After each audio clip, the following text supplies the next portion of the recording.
सूरत में 2006 अगस्त में बहुत बड़ा फ्लड आ गया था।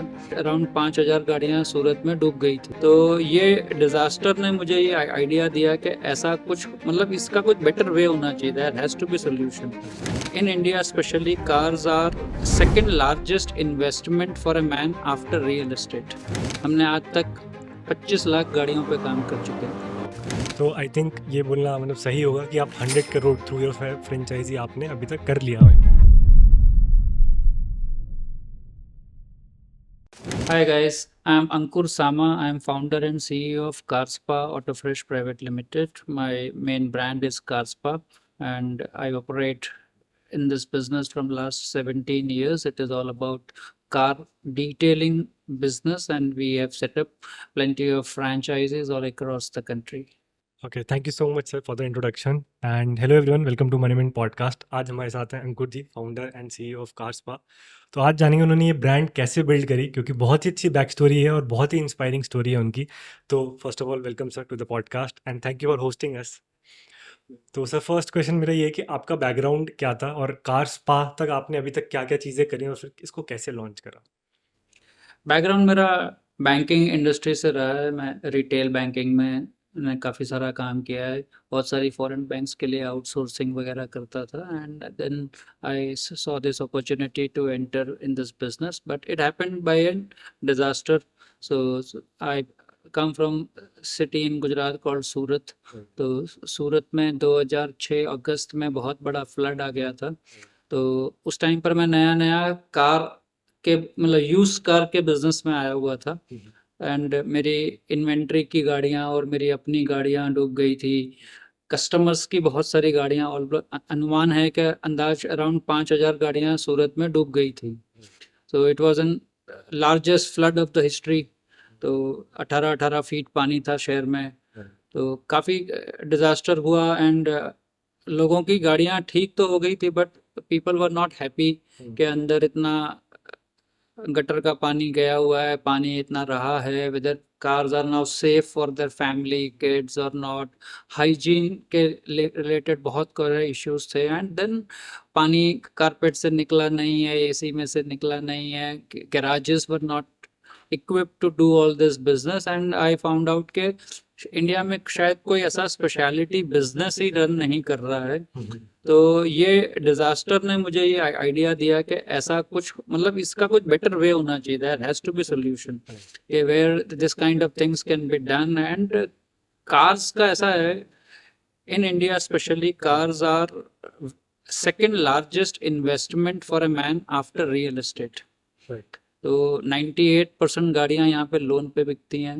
India is very aspirational country. तो यहाँ पे लोगों की आज भी एस्पायरेशन है कि गाड़ी लेनी है, और पीपल नो मतलब personality by what car he drives. तो car is big thing in India. जैसे मैंने बताया, जो एक फीमेल के लिए ज्वेलरी का ऑब्सेशन है, वैसा एक मैन को कार से काफ़ी वो है। एंड आदमी की पर्सनालिटी के साथ में वो बहुत ज़्यादा इनबिल्ट है। तो आदमी गाड़ियों से बहुत प्यार करता है। तो I was one of them. And मेरे अराउंड, क्योंकि मैं कार लोन्स वगैरह करता था, कार यूज़ कार के बिजनेस में भी नया नया आया था, तो मेरे जो सराउंडिंग्स में भी लोग थे, they were all kind of car lovers. So I was seeing that pain in everyone के बॉस। गाड़ी खराब होने का पेन जो सबको महसूस हो रहा था, मुझे तो हो ही रहा था, बट बाकी लोगों को भी बहुत दिख रहा था। तो ये आइडिया, क्योंकि मैं एक बार उसके पहले 1.5-2 साल पहले यूएस गया था, तो वहाँ मुझे ये इस तरह का बिजनेस हो रहा है ऐसा पता लगा था। माय मतलब cousin lives there in New York. He runs a stretch limo renting business. तो वो लोग हर रेंटल के बाद में गाड़ी डिटेल कराते हैं। तो क्योंकि मैं वहाँ 15-20 दिन उसके घर रहा था, तो मुझे समझ में आया कि ये गाड़ी रोज ये लोग कैसी एक जगह है जहाँ पे भेजते हैं, जहाँ से वो पूरी नीट एंड क्लीन होके जाती है। तो मुझे अचानक रिकलेक्ट हुआ, उसको मैंने फ़ोन किया कि मुझे यार कुछ प्रोडक्ट्स चाहिए, मेरी गाड़ियाँ डूब गई हैं, ऐसा है वैसा है। तो उस टाइम पे अमेज़ॉन या ऐसा सब होता नहीं था। I am talking this about 2006।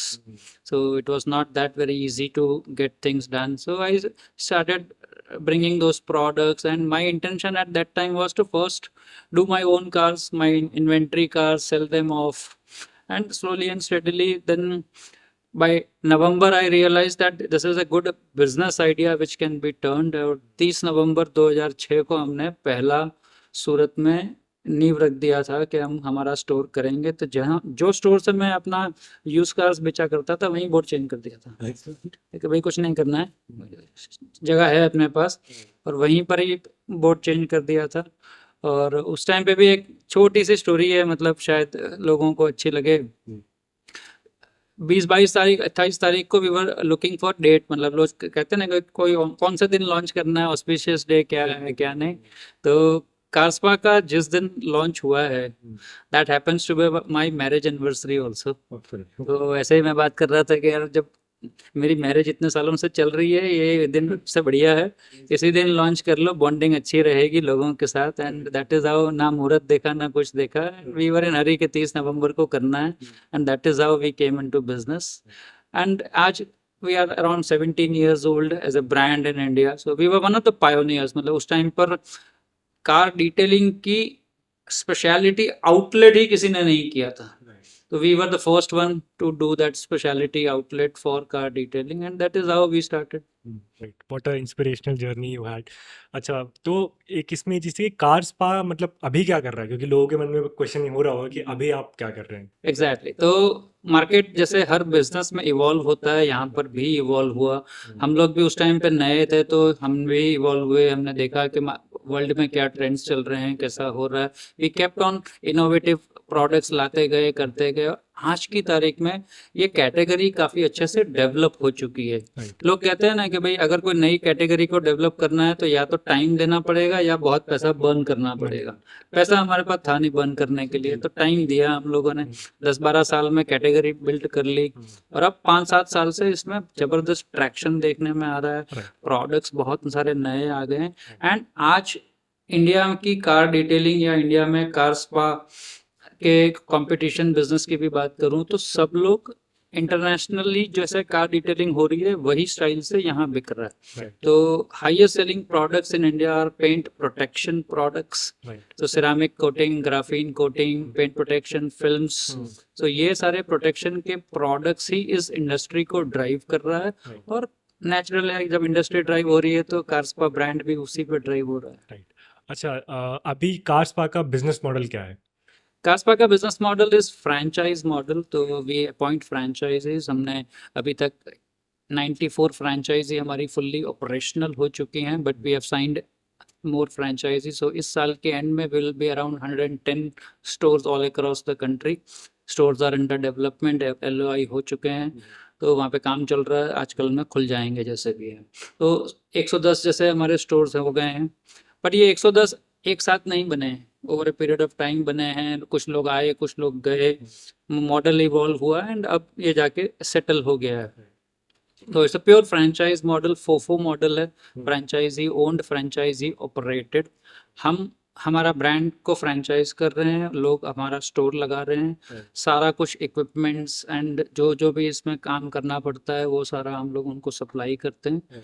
And beauty of this model is it's an non royalty model. हम लोग कुछ उनसे रॉयल्टी चार्ज नहीं कर रहे हैं, ना ही हम कोई ऐसी ब्रांड फीस या फ्रेंचाइज फीस के नाम पर मोटी फीस ले रहे हैं या ऐसा कुछ कर रहे हैं।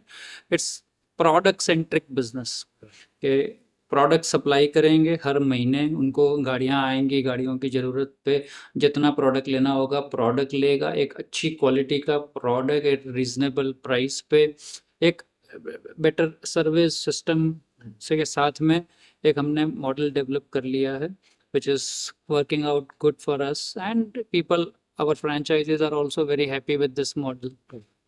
This has been different evolved franchisee model, what I can say, than the traditional franchising जो वहाँ पे रॉयल्टी एंड फीस एंड उस पे बिजनेस। राइट, क्योंकि जनरली जितना मुझे पता है यही होता था कि जब भी आप कोई फ्रेंचाइजी लेते हो तो आप एक फ़ी पे करते हो, राइट, और रॉयल्टीज़ तो होती हैं 1% 2% अलग अलग। तो ये काफ़ी अच्छा मॉडल लगा मुझे। आई होप ये मतलब हमने क्यों चूज किया था कि ये काफी लॉन्ग टर्म मॉडल है, इस मॉडल को बिल्ड करने में टाइम जाता है और इसमें प्रॉफिट्स आने में स्केल लगता है। नहीं तो क्या होता है, फ्रैंचाइजी बेचना ही धंधा हो जाता है। राइट। तो हमारा फ्रैंचाइजी बेचना धंधा नहीं है, मेरा कार डिटेलिंग प्रोडक्ट्स बेचने का बिजनेस है। उसकी चैनल सेट कर रहा हूँ, पाइपलाइन लगा रहा हूँ राइट। कि पाइपलाइन जितनी स्मूथ रहेगी, जितनी लंबी होगी, उतने प्रोडक्ट्स अंदर मूव करेंगे। तो पाइपलाइन बिल्ड करने में टाइम जा रहा है, तो वो एकदम robust and long term model को हमने चूज किया over a short term model of selling franchise for fees. Right. Right. अच्छा, आपने जब शुरू करा था बिजनेस तो डिटेलिंग नहीं थी उस वक्त, और फिर डिटेलिंग कब आई, वो स्विच कब हुआ, उसके बारे में कुछ अगर आप। मतलब जब हमने कार स्पा शुरू किया था तो डिटेलिंग से ही शुरू किया था। डिटेलिंग हम बोलते हैं कार पे एक अच्छे से रिस्टोरेशन, क्लीनिंग एंड इंटेंसिव, मतलब नोक एंड कॉर्नर सब जगह को क्लीन करना, शाइन करना, रिस्टोर करना, पॉलिश करना, ये सारा डिटेलिंग का पार्ट है। डिटेलिंग के ऊपर, डिटेलिंग खत्म होने के बाद उस पर कुछ ना कुछ पेंट प्रोटेक्शन के लेयर्स या फिल्म्स या प्रोडक्ट्स लगाए जाते हैं। तो वो पेंट प्रोटेक्शन एंड डिटेलिंग का मिक्सचर है। तो डिटेलिंग इज फाउंडेशन। तो पेंट प्रोटेक्शन की दुनिया में क्या होता है कि प्रोडक्ट्स आते रहते हैं, जाते रहते हैं। पहले वैक्स कोटिंग आया, फिर पॉलीमर आया, फिर एक्रेलिक कोटिंग्स आई, फिर टेफलॉन्स आए, फिर टाइटेनियम आया, फिर सिरामिक आया, ग्राफीन चल रहा है, पीपीएफ चल रहा है। तो ये प्रोडक्ट्स तो आते रहेंगे, जाते रहेंगे। Foundation is always a detailing. तो अगर आपको फाउंडेशन स्ट्रांग है तो you can build, this are like toppings on the pizza. तो पिज्जा बनाना ही नहीं आता होगा तो टॉपिंग्स को क्या ही करेंगे। अच्छा, आपने जब शुरू करा था तो ओल्ड कार आपका काफ़ी परसेंटेज में था, और वो कैसे चेंज हुआ और अभी क्या परसेंटेज है हमारी। तो शुरू में क्योंकि हमने उस एडवर्सिटी से स्टार्ट किया था, तो हम लोगों को वो काम बहुत अच्छे से मास्टर हो गया था कि पुरानी गाड़ी को कैसे रिस्टोर कर लेना है। बट देन वी स्टॉट दैट नौबत ही क्यों आए गाड़ी खराब होने की, तो protect it from day one. तो लोगों को भी समझ में आ गया कि मैं मोबाइल के ऊपर स्क्रीन गार्ड पहले दिन लगाऊंगा तो एक भी स्क्रैच नहीं आएगा, बाद में लगाऊंगा तो जो आ गए हैं उसको ठीक करके लगाना है। तो लोगों का भी माइंड शिफ्ट हो गया है। तो धीरे धीरे जैसे जैसे ये इंडस्ट्री बड़ी हुई, लोग एजुकेट होने शुरू हुए, लोगों को समझ में आने लग गया। एंड ये इंडस्ट्री में न्यू कार पे प्रोटेक्शन बाई करने वाले, अगर मैं प्रोफाइल बताऊं तो they are generally second time car buyers. First time car जो ओनर खरीद रहा है उसको तो ये समझ ही नहीं आ रहा था। जो उसने पहले एक गाड़ी खरीदी है या दूसरी गाड़ी खरीद रहा है लाइफ में, या तीसरी गाड़ी अपनी लाइफ में खरीद रहा है, तो उसके जो पास्ट एक्सपीरियंस रहे हैं दोनों गाड़ी पे, उससे उसको बहुत जल्दी समझ में आ गया कि पिछली बार मैंने ये पहले नहीं कराया था इसलिए ये हालत खराब हुई थी। और इंडिया में कैसा है कि इंडिया मतलब वर्ल्ड का थर्ड लार्जेस्ट कंट्री बन चुका है कार सेल्स में। बट कार सेल्स में तो हम अराउंड 4.1 मिलियन कार्स हमने लास्ट ईयर बेची हैं। We are ahead of Germany and Japan and other countries. China and US is the only countries जहां हमसे ज़्यादा गाड़ी बिकती है। इंडिया में कंडीशंस जो है, मतलब एनवायरमेंटल पोल्यूशन बात करो, धूल, मिट्टी, डस्ट, टार, बर्ड ड्रॉपिंग्स या ट्री सैप या जो भी चीज़ें गाड़ियां खराब कर सकते हैं, वो कंडीशंस बहुत ज़्यादा खराब हैं फॉरेन कंट्रीज के मुकाबले में। हम जब भी फॉरेन कंट्री जाते हैं तो हमारे जूते भी गंदे नहीं होते हैं, धूल मिट्टी नहीं है। तो यहाँ पर वो सारी कंडीशंस इस इंडस्ट्री के लिए फेवर में है, आप समझो। ऐसा कह सकता हूँ कि conditions are very favourable to us. तो इसलिए लोगों का माइंड जल्दी शिफ्ट होना शुरू हुआ कि because it's an very expensive asset what is buying. तो कार महंगी है, कार की रीसेल वैल्यूज भी बहुत कम होती जा रही हैं, एंड लॉन्गर ड्यूरेशन के लिए लोग गाड़ी खरीद रहे हैं। पहले हर 3 साल में बदल लेते थे, अब 5-6 साल तक रख रहे हैं। तो वो नेचुरल हो गया। हम लाख रुपए का मोबाइल भी लेते हैं तो कैसे 2 बार चमका लेते हैं, तो ये 25-30-40 लाख 50 लाख रुपए की चीज खरीद रहे हैं। तो care is very natural to us. So that is how this complete shift has happened. So now 65-68% of our business comes from brand new cars. Right. And सिर्फ 38-40% जैसी गाड़ियाँ ही थोड़ी सी पुरानी लेके आते हैं, जो एक जिस एग्जैक्ट मॉडल से हमने स्टार्ट किया था वो तो मॉडल कहाँ चला गया पता ही नहीं। अब ये पूरा नया मॉडल है जहाँ पर पेंट प्रोटेक्शंस बिक रहे हैं। अच्छा, अभी हमने बात करी कि फ्रेंचाइजी की, हम बात कर रहे थे कि हमारी 1-1-10 फ्रेंचाइजी होने वाली है, तो कितने प्रोडक्ट्स अभी तक हम मतलब सेल कर चुके हैं अपनी इन फ्रेंचाइजी के थ्रू। या कितने नंबर ऑफ रेवेन्यू कर चुके हैं इन फ्रेंचाइजी के थ्रू? ठीक है, देखिए, तो इंडिया में हमारी जितनी भी आज फ्रेंचाइजी स्ट्रेंथ है और 17 सालों से हम करें, we are one of the largest player in servicing number of cars of people. हमने आज तक 25 लाख गाड़ियों पे काम कर चुके हैं। वाह। और अगर इसी में हम रेवेन्यू की बात करें उनकी मतलब स्टोर्स के कि कितने प्रोडक्ट्स हमने उन्होंने मतलब बेचा है, तो क्या नंबर होगा? एक जो हमारा स्टोर होता है, एक टिपिकल यूनिट फ्रेंचाइजी की मैं अगर बात करूं, तो एक अच्छे मतलब अगर टीयर 1 या बड़े सिटी की बात करूं, तो दे produce around 20 to 25 lakhs of revenue every month. Paint protection के जो प्रोडक्ट्स हैं, कोटिंग्स हैं, रिस्टोरेशन है, जो भी हमारी सर्विसेज हैं, वो सब बेच के 20 से 25 लाख का रेवेन्यू पर मंथ उसका बहुत इजीली बन जाता है। एकदम छोटे सिटी की बात करूं, जहां हम लोग एकदम टीयर 3 टीयर 4 में भी हैं, वहां पर भी 8 से 10 लाख रुपए का रेवेन्यू पर मंथ बेसिस पे हमारी फ्रेंचाइजीज जनरेट कर रही हैं आराम से। तो आई थिंक ये बोलना मतलब सही होगा कि आप 100 करोड़ थ्रू योर फ्रेंचाइजी आपने अभी तक कर लिया है। ब्रांड को अगर बात करें तो यस, आई एम डिलाइटेड के कंट्री के लोगों ने 101 करोड़ रुपए के पे हमें ट्रस्ट किया हुआ है कि भाई इनकी सर्विसेज अच्छी हैं और इनकी फ्रेंचाइजी से इतना माल ले लेना चाहिए। तो ठीक है, बट माय मतलब main is the my franchise has to live, he has to make decent money, so that he is interested always in the business. So we are very much franchise focused company, क्योंकि हम अपने stores नहीं चला रहे हैं। सारे जो stores हैं वो मेरे फ्रेंचाइजी स्टोर हैं, तो पूरा विन विन पार्टनरशिप है। मेरी फ्रेंचाइजी अच्छा करेगी या उसके वहाँ ज़्यादा गाड़ी आएंगी तो मुझसे ज़्यादा प्रोडक्ट लेगी, वो मेरे से ज़्यादा प्रोडक्ट लेगी तो मेरी कंपनी चलेगी। तो वो पूरी एक विन विन पार्टनरशिप है। तो इसलिए हमारा थोड़ा सा मॉडल अलग है। We appoint not sales managers, we appoint relationship managers. तो हर 20 फ्रेंचाइजी के ऊपर हमारा एक रिलेशनशिप मैनेजर है।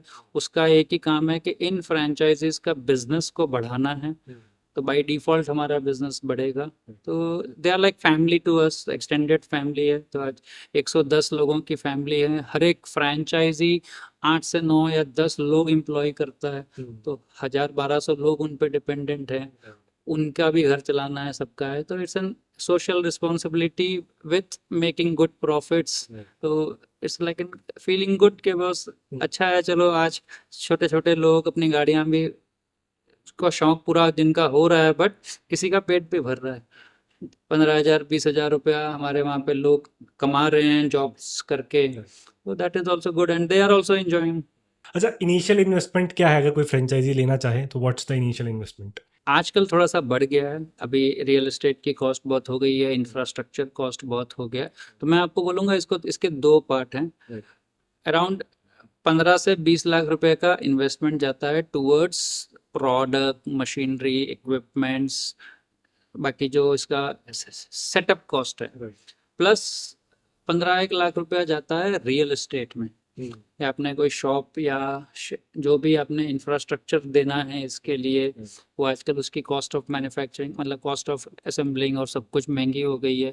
पेंट करोगे, बोर्ड लगाओगे, एसी लगाओगे, ग्लास, फर्नीचर, ये वो सब। तो in general it is around 30-35 lakhs rupees of an investment to setup one unit to a good standard of detailing store. Right. और आई थिंक जैसा आपने नंबर्स बताए, तो आई थिंक जितने भी फ्रेंचाइजी ओनर हैं वो 6 महीने 1 साल में रिकवर इजीली। साल में तो बहुत कम लोग करते हैं, बट हाँ अराउंड 18 months to 24 months में कुछ कुछ हैं। मतलब हर बिजनेस में हर जगह कोई ना कोई आउटलायर होता है। तो कुछ हैं जो उन्होंने 10 महीना 12 महीने में भी ROI किया हुआ है, but in general we suggest के इट इज 1.5 to 2 years। अच्छा, एक क्वेश्चन मुझे मतलब काफ़ी ज़्यादा, जैसे आपने बताया कि आप पीपीएफ वगैरह करते हैं, तो आजकल डीलरशिप में भी पीपीएफ वगैरह ऑफर कर रहे हैं, तो कस्टमर वहाँ से क्यों ना ले? डीलरशिप से कुछ साल पहले एक्सेसरीज भी ऑफर हुआ करती थी, राइट। फिर भी एक्सेसरीज का सबसे बड़ा मार्केट डीलरशिप के बाहर बना था। राइट, सारा किसी भी चीज़ों का आफ्टर मार्केट क्यों बनता है? Major one thing, wide variety, choice, better pricing, better quality. Dealerships की बहुत लिमिटेशंस हैं। डीलरशिप्स में जनरली कैसा होता है कि कोई ब्रांड जाके अपना एक कॉन्ट्रैक्ट लेता है, वो एक प्रोडक्ट ऑफरिंग करता है। तो एक डीलरशिप में जाके आपको अगर मोबाइल खरीदना है तो डीलर बोलेगा ये एक ही है मेरे पास, और कुछ नहीं है। तो देयर इज नो चॉइसेस। तो consumer in India needs value, right. Spoiled for choices. तो डीलरशिप ने बहुत सारी चीज़ें होती हैं, जैसे टायर्स भी बेच सकते हैं, बट फिर भी टायर का मार्केट पूरा बाहर है। Right. Wheel balancing, alignment services, accessories का मार्केट 20-25 साल से डीलरशिप एक्सेसरीज बेच रही हैं, right. And this is world over, it is not exactly in India. दुनिया में कहीं पर भी ये सारी ancillary value added services dealerships जरूर दे रही हैं, but majority market is been outside. Right. Wide variety, wide choices, better pricing, क्योंकि डीलरशिप में बीच में कमीशंस के मॉडल आएंगे तो टीयर्स ज़्यादा बढ़ रहे हैं, तो वही कॉस्ट इन्फ्लेट होके आ रही है। तो कस्टमर को भी समझ में आ गया कि मुझे बेटर चॉइस मिल रही है, डिफ्लेटेड प्राइजेस मिल रहे हैं, एंड ब्रांड्स पे ट्रस्ट कर रहा है। आज उसको अगर कोई ब्रांड का टायर खरीदना है, he will not go to the BMW showroom, he will go to that tire brand showroom के मुझे ये टायर खरीदना है, because they also understand that manufacturers are good in manufacturing cars, they don't manufacture these things. तो हाँ, मतलब ठीक है, एक छोटा सा चंक या केक का एक पाई डीलरशिप्स लेके जाएंगे, but in general 90% market is outside dealership, and that is where we want to present, because that's the major market. And जैसे मार्केट में और भी सारे प्रोडक्ट्स होंगे और भी कंपनीज होंगी, तो हमारा प्रोडक्ट कैसे डिफर करता है बाकी कंपनीज के? ठीक है, देखिए कैसा होता है कि प्रोडक्ट के साथ में ब्रांड जुड़ा हुआ है, ब्रांड के साथ में क्वालिटी जुड़ी हुई है, क्वालिटी के साथ में उसकी प्राइस जुड़ी हुई है, इट्स कॉम्बिनेशन ऑफ एवरीथिंग। तो ऐसा कहना उचित नहीं होगा कि मैं बोलूँ कि मेरी बाकियों से क्वालिटी अच्छी है, कोई भी बोल सकता है। तो it is like mix of everything. Customer आखिर में एक ब्रांड का प्रोडक्ट क्यों खरीदता है? कि उसके थोड़े से स्पेक्स अच्छे होंगे, उस पर ट्रस्ट ज़्यादा है, ब्रांडेड प्रोडक्ट्स है। तो हम लोगों ने, हाँ, कैसा है कि we are very transparent and honest company. हम लोगों ने सारी हमारी प्राइसिंग, हमारे सारे प्रोडक्ट की packaging and warranty registrations of our product, we were the first brand in Indian brand to come out with an e-warranty registration of all our PPFs. हमारे सारे प्रोडक्ट्स पे हर एक पे अलग से आईडी है, वो आईडी के साथ में कस्टमर की हमारी वेबसाइट पे रजिस्ट्रेशन हो रही हैं, तो he is buying what he is seeing. तो वो ट्रांसपेरेंसी बहुत ज़रूरी है, क्योंकि ये पूरा बिजनेस ट्रस्ट पे चला हुआ है। तो transparency is the only thing which leads to trust. So from day one we were very clear कि ब्रांड ट्रस्ट पे बनेगा, एंड ट्रस्ट ट्रांसपेरेंसी से आएगी। अभी आपने बताया कि आप वारंटी भी देते हैं पीपीएफ पे, तो वो वारंटी मतलब किस तरीके की होती है और उसे क्लेम करने का क्या प्रोसेस है? फाइन, सो नेशनल वारंटी है। आपने पीपीएफ हमारा किसी भी स्टोर से खरीदा है, नेशनली कहीं पर भी किसी भी स्टोर से वो वारंटी मिलेगी। प्रोडक्ट का मैन्युफैक्चरिंग डिफेक्ट्स सारे उसमें कवर करते हैं कि प्रोडक्ट में कोई डिफेक्ट आ गया है। This warranties are from 5 years to 15 years warranty, मतलब लाइफ टाइम वारंटी प्रोडक्ट्स हैं। 10 साल वाला भी है, 7 साल वाला भी है। उस पीरियड के अंदर प्रोडक्ट डीलैमिनेट हो गया है, क्रैक हो गया है, या ग्लू, जो भी उसके इश्यूज आए हैं, दैट इज मैन्युफैक्चर्ड की वारंटी में कवर्ड है। तो customer can, because it's an expensive proposition, तो he can buy it with trust के मेरी वारंटी है और मुझे यहाँ से ब्रांड से वारंटी मिलेगी। It is not one single store. कल को 10 साल की वारंटी है, बट वो स्टोर ही नहीं रहा 10 साल, तो क्या करेगा? तो इसीलिए कस्टमर का हमने देखा है महंगे पीपीएफ जैसे प्रोडक्ट में ऑर्गेनाइज्ड प्लेयर्स की तरफ मार्केट ज़्यादा झुक गया है। So people like Carspa and some other organized player who are running network of franchisee, उन पे कस्टमर का प्रेफरेंस का हमने देखा है कि काफ़ी अच्छा हो गया है। राइट।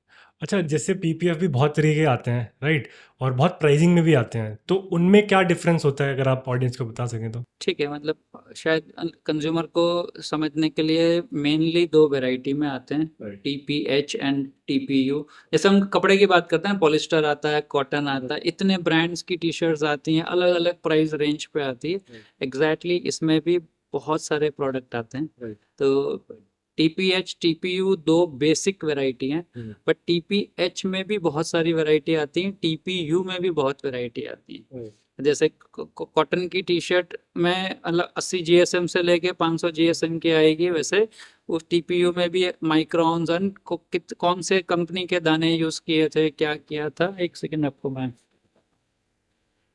ओके। तो ये हैं जो चीजें हैं, तो ये ग्रैन्यूल्स हैं टीपीयू के, इससे फिल्म बनती है।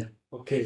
तो हम लोग ये ग्रैन्यूल कौन सी कंपनी से खरीद रहे हैं, इसकी साइजिंग क्या है, वहां से क्या फिल्म का एक्सटर्शन आएगा, वो सारा चीज़ों का भी हम लोग R&D करते हैं। And we procure goods to an certain quality के, बहुत ये क्वालिटी के नीचे के प्रोडक्ट्स नहीं लेने हैं। तो क्योंकि इतनी सारी ऑफरिंग्स हैं, कस्टमर के लिए हमेशा कन्फ्यूजन रहेगा, बट आने वाले टाइम में नहीं रहेगा, क्योंकि हर प्रोडक्ट में अवेयरनेस आ जाती है। आप लाइफ में एक ही बार किसी कस्टमर को उल्लू बना सकते हो, दूसरी बार तो नहीं बना सकते। तो ये बिजनेस है जहाँ पर कुछ ऐसे भी लोग आएंगे कि कोई गलत प्रोडक्ट कई कस्टमर खरीद भी लेंगे, बट कार ओनर है, इंडिया का एलीट कस्टमर है, 5% लोग इंडिया में गाड़ी ओन करते हैं, ऐसा तो कोई। और जो हमारे इंडिया में कार ओन करता है, I salute them because they have done something in life to achieve that status. तो वो बेवकूफ़ तो है नहीं, और बहुत जल्दी सीख रहा है, बहुत जल्दी समझ रहा है। तो कार ओनर्स बहुत फास्ट लर्नर हैं और फटाफट उनको समझ में आ रहा है। तो this game is gonna be open up, अगर कोई जैसा चल भी रहा है तो। अच्छा, करंट थ्रेट्स क्या है बिजनेस को, इस बिजनेस को? करंट थ्रेट ये है कि मार्केट बहुत ज़्यादा, जैसे हर मार्केट में क्या होता है कि बहुत से लोग घुसते हैं जब मार्केट बन रहा होता है, फ्लडेड होता है। तो अभी करंटली ऐसा है कि everyone is trying to enter because car detailing is fastest growing segment in automobile sphere. Automotive services का इतना फास्ट ग्रोइंग और कोई प्रोडक्ट नहीं है, तो बहुत ज़्यादा ग्रो कर रहा है। तो बहुत लोग आते हैं, बट बहुत लोग आते भी हैं, बहुत लोग जाते भी हैं, ऊपर नीचे सेंसेक्स की तरह चलता रहेगा। तो करंट थ्रेट ये है कि देखा देखी में ये बिजनेस ना शुरू करें, थोड़ा सा रिसर्च करें, अच्छे से समझें। And for car owners, go with A trusted guide, don't look for only the price, क्योंकि कल को वो बंदा ही नहीं रहेगा उस धंधे में, तो आप किससे सर्विस लोगे, क्या करोगे। And car is your prized asset, तो डोंट मतलब play it short with that, either do not opt for that PPF, या अगर आपके बजट में नहीं है तो, but then do not short sell on it. Right, खराब प्रोडक्ट्स क्यों लेना, राइट? क्यों ही लगाना, या तो मत ही लगाओ, मत ही लगाओ। और अगर आपकी गाड़ी महंगी है और आप 20 लाख गाड़ी पे खर्च कर रहे हो और आप कुछ अमाउंट उसको प्रोटेक्ट करने में नहीं लगा पा जनरली रहे हो। कैसा है, मैंने देखा है कि बस कार ओनर है ना सब जगह दुनिया में, anyone, you me, we don't buy the cheapest car, right. did we what, we not do we aspire to do it? Then when it comes to car care, आप tyre भी खरीदने जाते हो तो सस्ते में सस्ता टायर खरीदने जाते हो नहीं। तो वैसे ही इधर है, डिटेलिंग सर्विसेज में भी, पेंट प्रोटेक्शन में भी, cheapest is not the criteria for customer, is looking for value. India customer तो पूरा वैल्यू ड्रिवन है, एस्पिरेशन एंड अफोर्डेबिलिटी को ब्रिज करने वाले brands are gonna be super successful in India. अच्छा, what are Carspa future goals? Future goal is very clear. We are working on mission 250. So 250 stores करने का हमारा mission है आने वाले सालों में। तो 250 स्टोर से एक हमको काफ़ी अच्छी एस्टैब्लिशमेंट हो जाएगी। And I want my franchise to be the most profitable franchise in every city.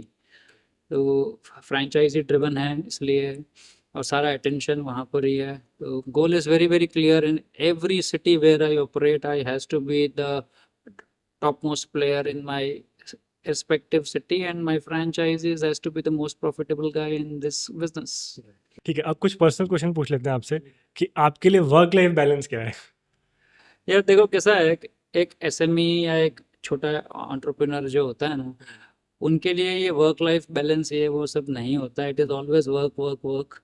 सोते जागते जागते सुबह शाम आदमी काम ही सोचता है और वही पैशन की तरह करता है। ठीक है, इंडिया है और हम तो सूरत से हैं, गुजरात है, गुजरात मतलब Surat is very enterprising city, we don't follow that 5 day week, हम तो सैटरडे को भी काम करते हैं, कई बार संडे को भी आ जाते हैं। तो धंधा पहले बाद में बैलेंस। बैलेंस है एंड धंधा ब्रिंग्स ऑल द बैलेंस है, मतलब हम लोग तो एकदम गुजराती लोगों में कैसा है कि धंधा है तो अच्छा है सब कुछ। अच्छा, आपके लिए सक्सेस क्या है?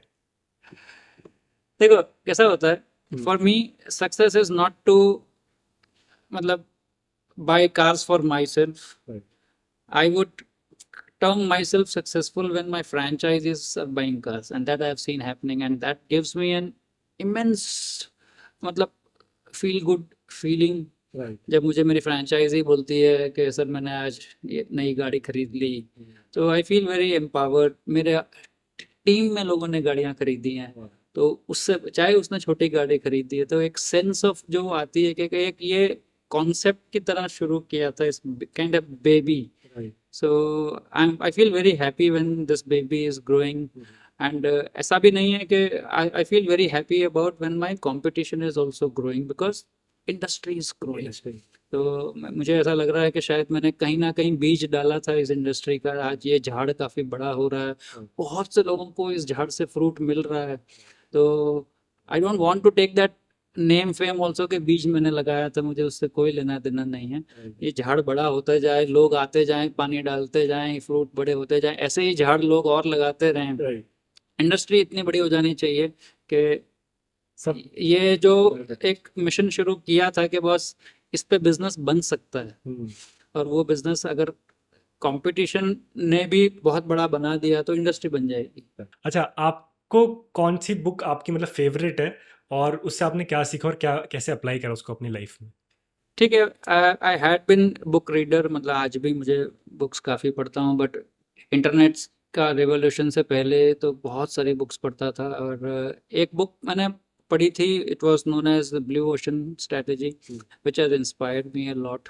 और शायद मेरे बिजनेस में वो चीज़ें कहीं ना कहीं रिफ्लेक्ट भी होनी शुरू हो गई थी।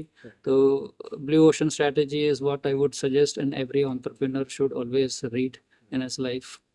एक आपने अभी उसमें से एक एग्जांपल बताया था, अगर वो आप ऑडियंस को बता सकते blue ocean strategy is like आप ऐसा प्रोडक्ट ढूंढ लो जो काइंड ऑफ मोनोपोली है, अहेड ऑफ टाइम है, so you can make good margins in that, you can sell those product, and जैसे जैसे वो पॉपुलर होगा more and more people will come to that product. तो बहुत लोग बेचना शुरू हो जाएंगे तो कॉम्पिटिटिव हो जाएगा, कॉम्पिटिटिव हो जाएगा तो माराकाटी होगी, तो वो ओशन रेड हो जाता है, मतलब ब्लड बाथ हो गया तो ओशन रेड हो गया।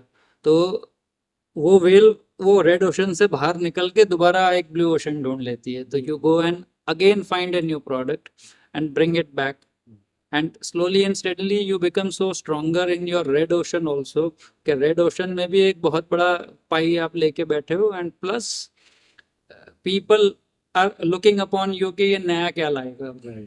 तो ब्लू ओशन में एक और चीज़ हो जाती है कि एज एन एंटरप्रेन्योर एक आपकी जवाबदारी हो जाती है, you get hook to it कि यार बहुत टाइम हो गया, कोई नया प्रोडक्ट नहीं ढूंढा है। राइट, वो होता है क्योंकि एक तरीके से एंटरप्रेन्योर की लाइफ ही यही होती है ना कि कोई चैलेंज आए, कुछ नया करें, तो वो चैलेंज हम हमेशा ढूंढते रहते हैं, आई थिंक। राइट। अच्छा, लास्ट क्वेश्चन है मेरा आपसे कि एडवाइस फॉर यंग एंटरप्रेन्योर्स। यार देखो मतलब कैसा है कि अभी थियरीज मैंने भी सुनी है आजकल, जी। मैं थोड़ा सा ओल्ड स्कूल हूँ, हम्म, बाद में मिलेनियल्स आ गए, अब तो जेन जी आ गए। तो सी मतलब कैसा होता है कि शायद मैंने तो अपनी जनरेशन में कितने टाइम बाद तो कंप्यूटर देखा था, right, Gen Z is born with that.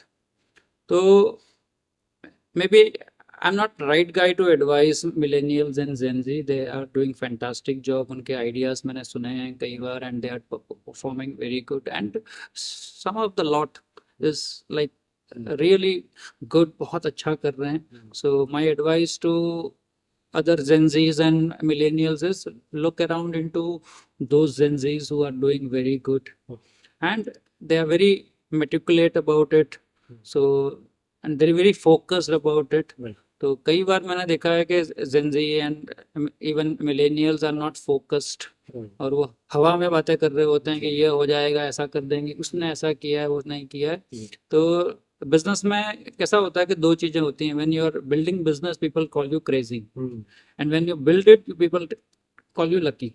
Right. तो वो बीच का किसी को दिखता नहीं है।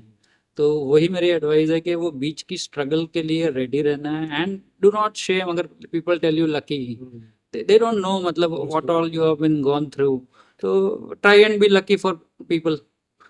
आई थिंक मनी मिंट में हम जो कर रहे हैं हमारा भी मोटिव यही है कि स्ट्रगल्स दिखाना है, क्योंकि आजकल बिजनेस एक फैड हो गया है कि हाँ यार बिजनेस करना है, धंधा करना है, बट लोग ये नहीं देखते उसको करने के लिए हर एंटरप्रेन्योर ने कम से कम 5 से 10 साल दिए हैं अपने, और तब वो इस स्टेज पे है। तो यही हमारी भी जर्नी है कि ऑडियंस समझे इस चीज़ को और कुछ वो नया बिल्ड करे।